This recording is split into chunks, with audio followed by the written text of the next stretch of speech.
Една на пръв поглед дребна стъпка по химия и цялата задача отива. Температурата на замръзване е тема, в която на изпита не проверяват само дали знаеш формулата, а дали знаеш кога и как да я използваш.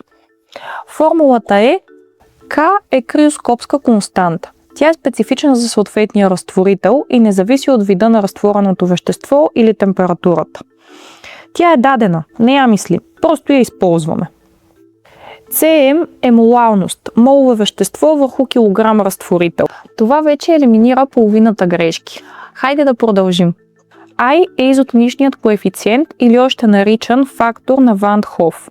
И тук нещата стават малко по-трудно. Ако веществото е не електролит, то не се дисоциира и I е равно на 1. Ако имаме силен електролит, тогава силните електролити се дисоциират на иони. Натриевия хлорид се разпада на натрий плюс и хлор минус, а калциевия хлорид на калций 2 плюс и 2 хлора от минус. Следователно при натриевия хлорид И ще бъде равно на 2, защото имаме 2 частици, а при калциевият дихлорид ще имаме И равно на 3, защото имаме 3 частици. Ако И или концентрацията не се отчетат, тогава отговорът става напълно грешен. Чистият разтворител, например чистата вода, замръзва при температура от 0 градуса по Целсий.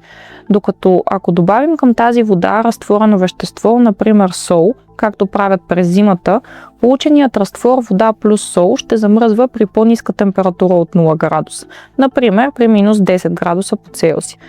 А теб затруднява ли те температурата на замръзване? Напиши ни в коментар.